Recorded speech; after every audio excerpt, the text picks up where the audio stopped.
ಇನ್ನು ಮಳೆ ವಿಚಾರಕ್ಕೆ ಬರೋಣ. ರಾಜ್ಯದ ಹಲವು ಕಡೆ ಮುಂಗಾರು ಬಿರುಸನ್ನ ಪಡೆದುಕೊಳ್ತಾ ಇದೆ. ರಾಜ್ಯದ ಕರಾವಳಿ ಮಲೆನಾಡು ಭಾಗದಲ್ಲಿ ಧಾರಾಕಾರ ಮಳೆಯಾಗ್ತಾ ಇದ್ದು ನದಿ ತೊರೆಗಳು ಉಕ್ಕಿ ಹರಿದು ಪ್ರವಾಹದ ಆತಂಕ ಹುಟ್ಟಿಸಿದರೆ ಕೆಲವು ಕಡೆ ಗುಡ್ಡ ಕುಸಿತ, ಮನೆಗಳು ಕುಸಿತ, ಸೇತುವೆ, ಹಳ್ಳಿಗಳು ಜಲಾವೃತವಾಗಿ ಸಾಕಷ್ಟು ಅನಾಹುತ ಆಗಿದೆ.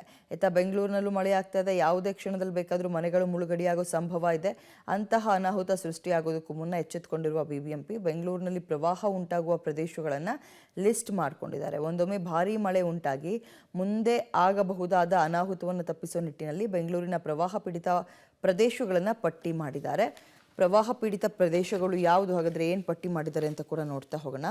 ಬೆಳ್ಳಂದೂರು, ಮುನೇನಕೊಳಲು, ಸಾಯಿ ಲೇಔಟ್ ಈ ಮೂರು, ಅದರ ಜೊತೆಗೆ ರೈನ್ಬೋ ಲೇಔಟ್, ಕೆಆರ್ ಪುರಂ ಸೇರಿದಂತೆ ಮಹಾದೇವಪುರ ಅಂದರೆ ತಗ್ಗು ಪ್ರದೇಶಗಳು ಎಲ್ಲೆಲ್ಲಿದೆ ಅಂತ, ಬೊಮ್ಮನಹಳ್ಳಿ, HSR ಲೇಔಟ್, ಅಗ್ರಹಾರ, ದಾಸರಹಳ್ಳಿ, ಯಲಹಂಕ ಈ ಭಾಗದಲ್ಲಿ ಮಳೆ ಹೆಚ್ಚುವರಿಯಾದರೆ ಪ್ರವಾಹ ಬರುತ್ತೆ, ಮನೆಗಳ ಒಳಗೆ ನೀರು ನುಗ್ಗುತ್ತೆ, ಜನ ಪರದಾಡಬೇಕಾದಂತಹ ಪರಿಸ್ಥಿತಿ ಏರ್ಪಡುತ್ತೆ ಅಂತ.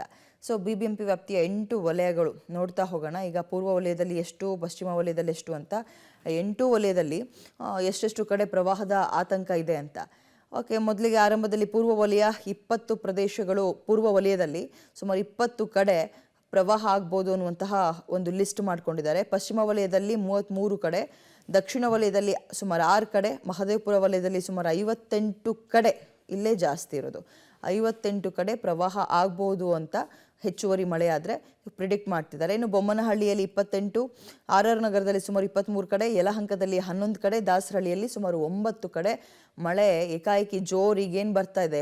ಬೆಂಗಳೂರಿನಲ್ಲಿ ಅಷ್ಟಾಗಿ ಮಳೆ ಇಲ್ಲ, ಬಟ್ ಜೋರು ಮಳೆ ಆದರೆ ಈ ಭಾಗಗಳು ಮುಳುಗಿ ಹೋಗುತ್ತೆ ಅಥವಾ ಪ್ರವಾಹ ಬರುತ್ತೆ, ಜನ ಸಮಸ್ಯೆನ ಅನುಭವಿಸ್ಬೇಕಾಗುತ್ತೆ ಅಂತ ಒಂದು ಲಿಸ್ಟ್ ರೆಡಿ ಮಾಡಿದ್ದಾರೆ.